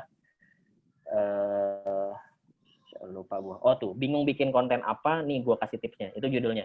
Kalau lo masuk ke Instagram, kalau lo masuk ke Instagram gue langsung kelihatan kok, dan lo bisa tinggal baca di situ, tinggal ikutin tipsnya. Kalau masih blocking juga, menurut gue itu sih alasan aja. Oke, itu ya yang buat yang nanya bisa langsung meluncur ke lokasi di Instagramnya Bang Iqbal. Oke, ada lagi yang mau tanya, bisa hands up dan speak up. Terkait, ya bisa apa aja ya, bisa dari materinya tadi terkait dengan personal branding, caranya gimana ngebangunnya, mungkin ada bagian perlu lebih spesifik, atau terkait dengan, oh iya, nih kalau belum ada yang tanya nih, kita samper terus ya. Nah, apa ya, tapi di sini rada gak enak juga ya mau nanya. Kenapa Bang Iqbal nggak aktif di Tumblr lagi? Itu ada hubungannya sama perencanaan personal brandingnya atau enggak? Atau ya sebenarnya ya lebih karena sibuk aja sih sebenarnya. Ya sebenarnya lebih karena maksudnya nggak susah nyari waktunya untuk ngurus Tumblr juga. Terus karena waktu itu sempat diblokir kan. Sempat diblokir, jadi kayak buka Tumblr-nya jadi susah, harus pakai VPN dan lain-lain. Jadi akhirnya udah kelamaan ditinggalin aja, dan gue juga nggak yakin di Tumblr orang masih rame sih. Jadi ya udahlah, gue ngurusin yang emang udah yakin semua orang di situ aja, which is di Instagram, di YouTube, di podcast gitu. Simple sih sebenarnya, segitu doang jawabannya. Bukan karena kenapa-kenapa. Ya. Siap. Ya, jadi kalau dilihat nih kayaknya teman-teman yang aktif sekarang lebih banyak mahasiswa gitu ya, yang ya idealis, terus mungkin masih punya cukup waktu kali gitu ya buat ngerti. Oh ya, ngomong-ngomong soal, ya ada yang mau tanya dulu nggak nih? Ini nggak apa-apa nih, saya berondong kalau nggak ada yang mau memanfaatkan kesempatan berharga ini ya. Bang, ini mungkin agak keluar sedikit ya. Tapi masih terkait sama podcast. Nah, kalau saya perhatikan kan kontennya Bang Iqbal banyak yang terkait sama, kalau keresahannya akhir-akhir ini beberapa kali menyuarakan tentang budaya anonim ya, dan keributan-keributan di media sosial gitu ya. Nah, tapi ada satu hal yang menarik yang saya lihat nih, kok kayaknya belum ada atau saya nggak tahu ya, atau belum sampai ke saya gitu. Kayaknya belum ada keributan yang bermula dari isi podcast.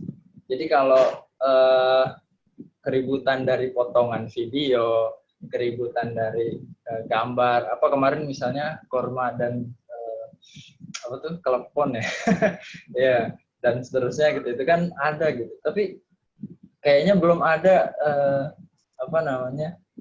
keributan yang bermula dari podcast gitu. Itu kalau menurut Bang Iqbal, pendapatnya gimana Bang yang aktif di dunia podcast?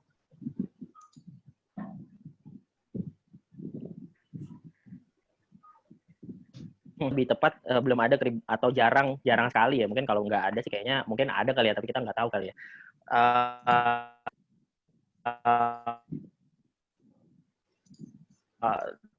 Tapi mungkin intinya kalau kali ya belum ada keributan yang datangnya dari podcast audio. Kenapa? Menurut gue ya karena orang dengerin podcast itu apa ya? Mungkin ya, ini analisa goblok gue aja.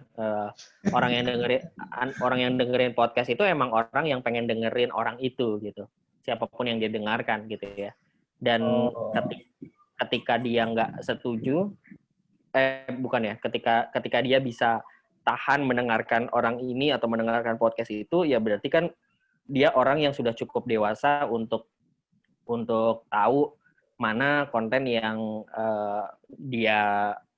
konten yang dia konsumsi itu bisa dia setuju, bisa dia nggak setuju, tapi dia udah cukup dewasa untuk ya udah kalau emang nggak setuju ya nggak apa-apa juga gitu, nggak perlu gue ributkan gitu.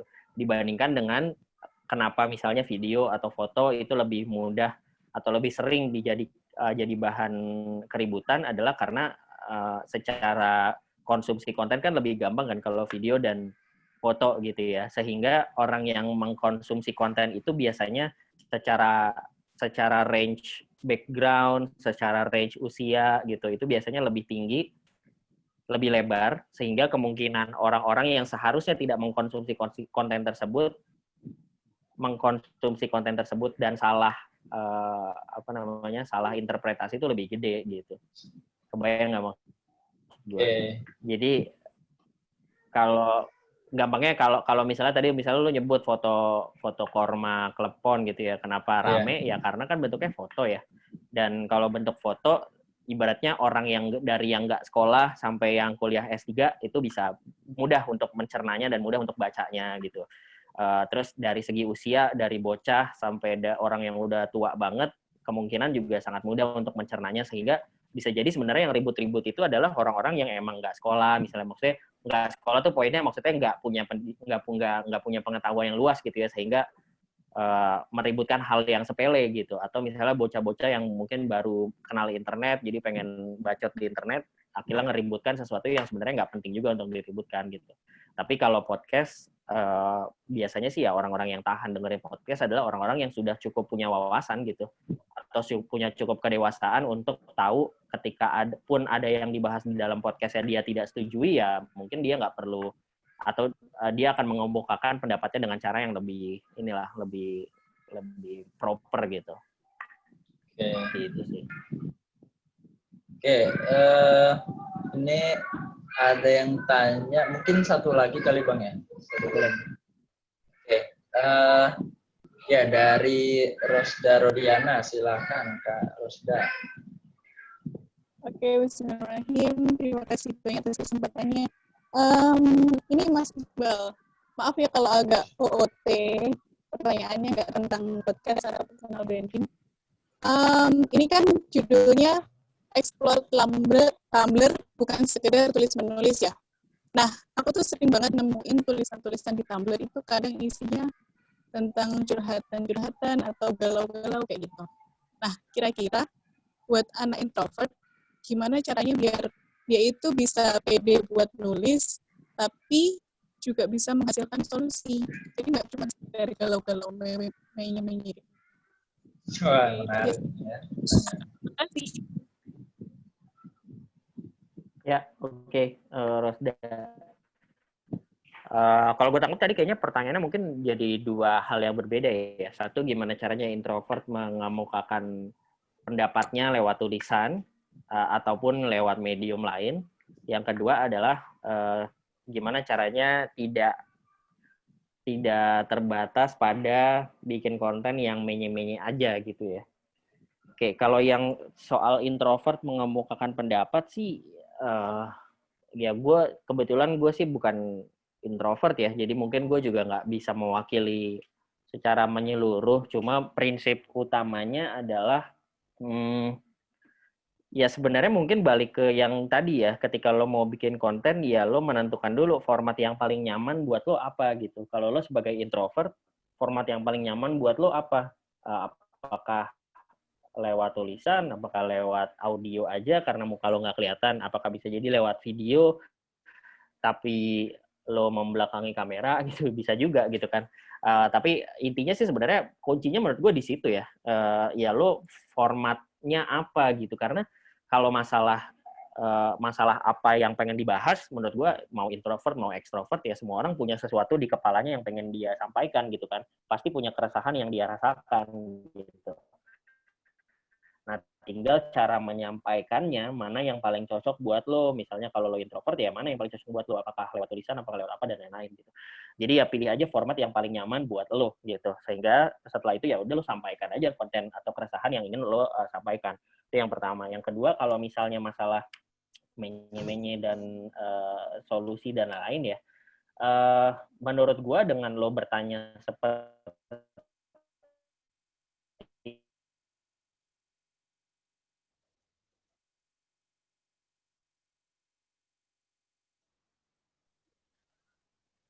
Suaranya hilang nggak sih? Sebenarnya itu gua rasa lo juga udah mulai punya pemikiran bahwa kayaknya menye-menye ini jadi apa namanya, gua ya halo, suara gua masih cek, halo ya masuk bang. masuk ya, oke. Ya sampai mana tadi ya? Dengan Sampai menye-menye itu ini ya, bisa jadi. Oke. Ya, dengan lo bilang kayak, dengan lo ngasih pertanyaan kayak gitu ya, kemungkinan besar lo juga punya pemikiran bahwa ya menye-menye ini nggak cocok buat lo gitu kan.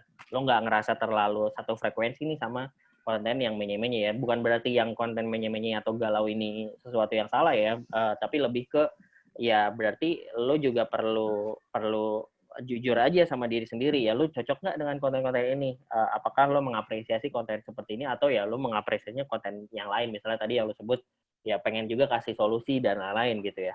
Nah, jadi dengan kayak gitu sih kalau menurut gua yang pertama adalah ya mungkin sadari bahwa ya memang di Tumblr banyak konten lebih didominasi oleh konten-konten yang menye-menye atau galau-galau itu. Dan kalau kita tidak cocok dengan konten-konten itu, ya berarti kita tidak perlu bikin konten-konten seperti itu gitu. Tidak perlu ngikutin apa yang rame, tidak perlu ngikutin apa yang mayoritas orang-orang lakukan di Tumblr gitu. Karena itu pun yang gue lakukan dulu di Tumblr gue gitu. Gue juga kalau lo gali-gali tulisan gue yang lama-lama, gue banyak tuh bahas soal ya gue sebenarnya males di Tumblr ngeliat orang-orang yang bikin kontennya galau-galau mulu, puisi-puisi cinta apalah gitu-gitu ya. Tidak berarti konten-konten itu salah, tapi gue nggak cocok aja sama konten itu, gitu. Itu yang pertama. Yang kedua adalah ya udah berarti ya lu fokus aja bikin konten yang emang misalnya tadi kalau pakai bahasa lu adalah yang pengen membahas tentang solusi-solusi gitu, yang pengen membahas tentang isu, terus lo mengusulkan sebuah solusi dan lain-lain. Caranya gimana untuk bikin konten-konten seperti itu ya apa ya bahasanya, ya belajar aja bikin konten seperti itu. Gue sampaikan ya yang ada di pikiran gue aja ya, karena ya nggak ada jalan lain gitu ya. Apa nih misalnya yang lagi lo pikirkan apa, bisa pakai cheat sheet yang tadi gue share gitu ya. yang lo lagi pikirkan apa? Misalnya lo pengen bahas tentang isu COVID misalnya sekarang, bagaimana pemerintah seharusnya menerapkan COVID dan lain-lain. Ya udah lo bahas aja keresahan lo secara personal tentang COVID ini, karena COVID lo jadi nggak bisa kuliah, karena nggak bisa kemana-mana dan lain-lain. Dan apa yang menurut lo salah dari pemerintah dan menurut lo harusnya dilakukan dengan lebih baik, caranya seperti ini 1, 2, 3 dan lain-lain gitu. Cara untuk mempermudah menulis banyak hal seperti itu atau menulis konten-konten yang lo inginkan adalah dengan membaca konten-konten yang sesuai dengan apa yang pengen lo tulis gitu. Jadi kalau misalnya sekarang lo kesulitan menuliskan hal-hal yang seperti yang lo jelaskan tadi, kemungkinan besar adalah karena mungkin timeline Tumblr lo atau hal yang lo baca di sosmed ataupun di HP adalah kebanyakan masih konten-konten yang seperti itu, sehingga yang ada di pikiran lo masih referensi-referensi yang seperti itu, sehingga ketika mau nulis konten yang solusi-solusi tadi jadi susah gitu ya.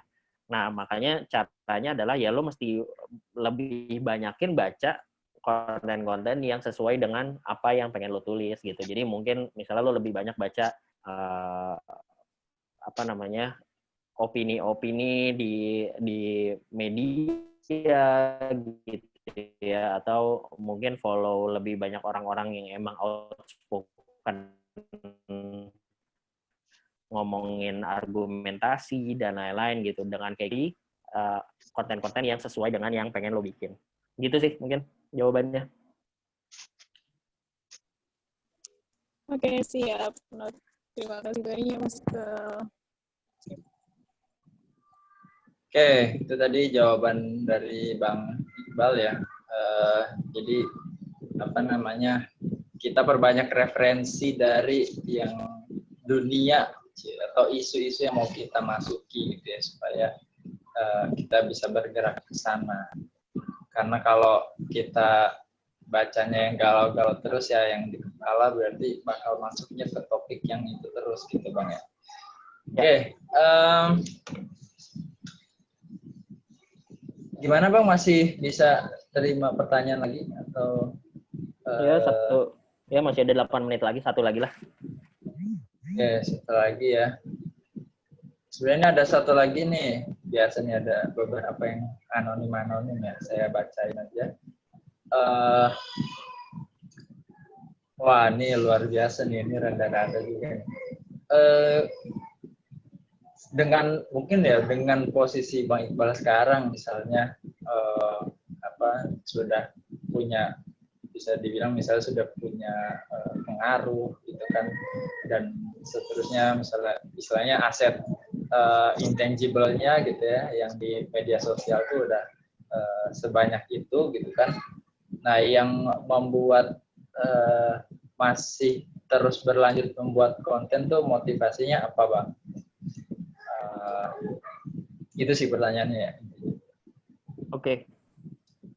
Ya, ya satu sih sebenarnya motivasinya nggak pernah berubah ya dari dulu. Maksudnya gue bikin konten juga dari dulu, motivasinya adalah karena ya gue pengen jadi orang yang ya paling bermanfaat lah gitu. Termasuk dari segi ilmu gitu ya. Maksudnya ya apa yang gue tahu ya gue bagikan dalam bentuk konten supaya itu jadi amal jariah buat gue lah gitu. Karena kan semakin banyak orang yang baca konten gue, dan kalau konten gue bermanfaat ya berarti semakin banyak kebaikan yang gue tebar gitu kan. Nah, jadi kalau tadi pertanyaannya sekarang dengan yang sekarang, misalnya ya yang sekarang juga nggak gede-gede banget sebenarnya, maksudnya biasa-biasa aja. Kenapa masih lanjut terus ya karena gue pengen kebaikannya jadi lebih gede lagi gitu. Itu yang pertama. Yang kedua, ya gue ngerasa bikin konten tuh soal gue ngerasa gue punya privilege sih. Maksudnya gue punya banyak privilege dengan gue bisa kuliah, gue bisa baca banyak buku, gue bisa nonton banyak video, gue bisa banyak ketemu orang-orang yang inspiring gitu ya, dan lain-lain. Dan gue ngerasa privilege itu harusnya gue syukuri dengan gue bagikan kembali gitu. Misalnya ya salah satunya dengan bikin podcast itu di antara salah satu tujuannya adalah ya gue ngerasa podcast bisa membuat pemerataan akses informasi gitu, karena mungkin buat kita yang ada di Jakarta sangat mudah nih untuk ketemu orang-orang yang inspiring gitu ya di sekitar kita gitu. Gampang lah, kita approach-nya lebih mudah, janjian juga gampang dan lain-lain. Tapi buat teman-teman yang ada di daerah-daerah gitu ya, di luar pulau Jawa gitu, itu sulit gitu kalau mau mengakses diskusi-diskusi atau ketemu dengan orang-orang yang inspiring. Dan gue merasa bahwa ya gue punya privilege itu, dan kayaknya kok gue ini ya setelah gitu ya, kalau misalnya nggak gue bagikan lagi dalam bentuk sih motivasi utamanya setelah dijalanin personal brandingnya udah bagus ya, ini juga tadi bisa membuka pintu-pintu kesempatan termasuk benefit-benefit finansial lah gitu ya dari berbagai cara gitu. Itu motivasi sekundernya gitu. Lebih udah itu tadi pertanyaan terakhir aja kali Bang ya. Ya. Kalau dan sepertinya juga udah nggak ada lagi. Oke, terima kasih Bang Iqbal. Dan ya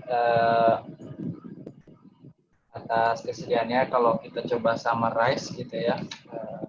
Ya intinya tadi yang pertama adalah bagaimana kita mengetahui ya pentingnya sebuah personal branding, seperti apa kita ingin dikenal gitu ya, karena bisa jadi yang sekarang kita dikenal seperti apa itu ternyata berbeda dengan kita inginnya dikenal seperti apa gitu ya. Ya pokoknya gitulah. Dan tadi dibagikan oleh bagaimana caranya gitu ya. Yang tadi ada 5 itu, jadi platformnya, formatnya, formulanya seperti apa, jadi ada cheat sheet-nya gitu ya kalau mau dicoba dipraktekkan, terus menentukan kontennya dan action gitu ya, kita buat kontennya. Sekarang kita foto bareng dulu sebagai akhir dari webinar kita kali ini. Silakan teman-teman dinyalakan video settingan videonya, nanti akan saya screenshot.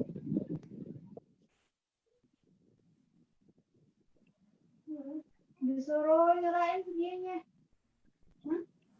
Videonya disuruh nyalain, oh gimana? Ya, silakan dinyalakan video. Ya itu lampunya.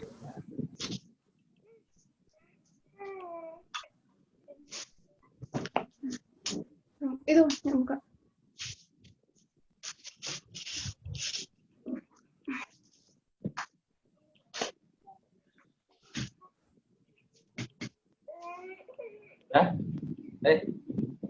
Ya, baru berapa nih? Baru berapa orang?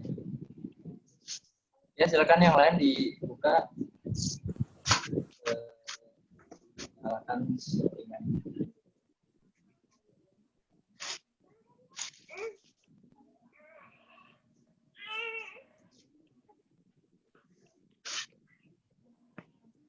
Gak ada yang buka. Iya.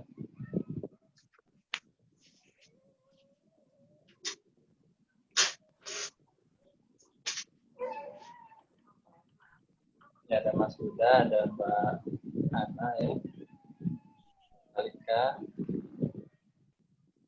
Ya, yang lain. Bang Iqbal gimana Bang? Udah nggak tahu kenapa nggak bisa nih dari tadi dicoba. Oh, dari awal. Itu kayak apa ya? Pakai webcam atau apa? Enggak, aksesnya kali ya. Dari tadi nggak bisa. Oh. Oke. Oke, udah semua. Ya. Kalau yang belum nyala, asumsinya sedang apalah.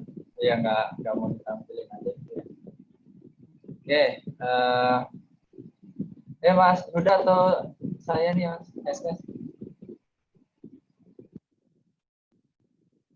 Monggo Mas, nggak apa-apa. Oh ya.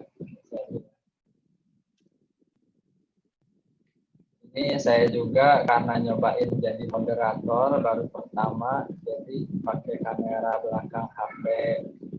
Nah, settingnya tadi di awal tuh agak susah juga ternyata ya. Kan katanya lebih bagus. Iya, ternyata. Sebentar, ini kalau dari screenshot terus dikasih kemana? Oh, ini di langsung dikirim aja ya.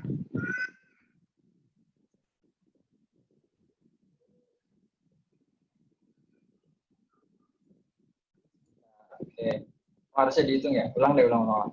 Ya kita mulai yang 1, 2, 3.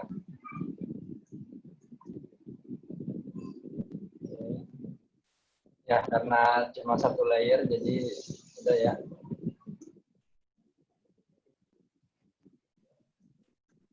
Oke, ya ini ada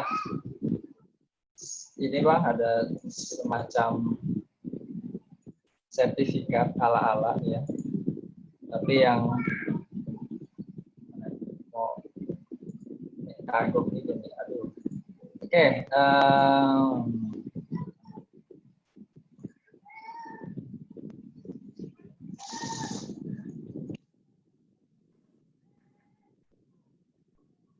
ya.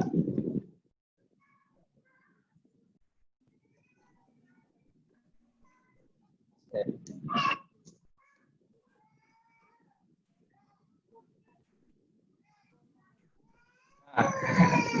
apa banget ya? Ya, apa namanya? Terima kasih banyak Bang Iqbal atas kesediaannya telah mengisi di webinar Sahabat Amrut kali ini. Apa namanya? Ya, ternyata bukan sekedar tulis-menulis, isinya lebih outstanding lagi dari ekspektasinya, gitu ya. Mudah-mudahan bermanfaat buat teman-teman semua. Silakan dari materi tadi jika ingin diaplikasikan gitu ya, langsung nih ambil kertas, coret-coret gitu ya, dari cheat-sheetnya tadi bisa bikin apa aja dan seterusnya. Apa namanya, seperti itu ya. Mungkin itu aja, langsung ya. Terima kasih banyak Bang Iqbal atas kesediaannya. Langsung kita sama-sama, aja. terima kasih. Ya. Suaranya nyalain dong. Kita bilang makasih bersama-sama dengan aba-aba dari saya ya. Oke. Ya, makasih Mas Iqbal. 1, 2, 3. Terima kasih Bang Iqbal. Terima kasih Mas Iqbal. Dan juga Mas Mus. Yuk, terima kasih. Ya, itu aja dari saya sebagai moderator. Ya, mohon maaf atas segala kekurangan. Ya. Maklum nih, jam terbangnya belum tinggi, naik daunnya belum banyak ya, belum kayak. Ya, kita tutup aja dengan bacaan hamdalah. Assalamualaikum warahmatullahi wabarakatuh. Ya, dipersilakan kepada teman-teman jika ingin meninggalkan. Waalaikumsalam warahmatullahi wabarakatuh. Mas Mus keren banget sumpah.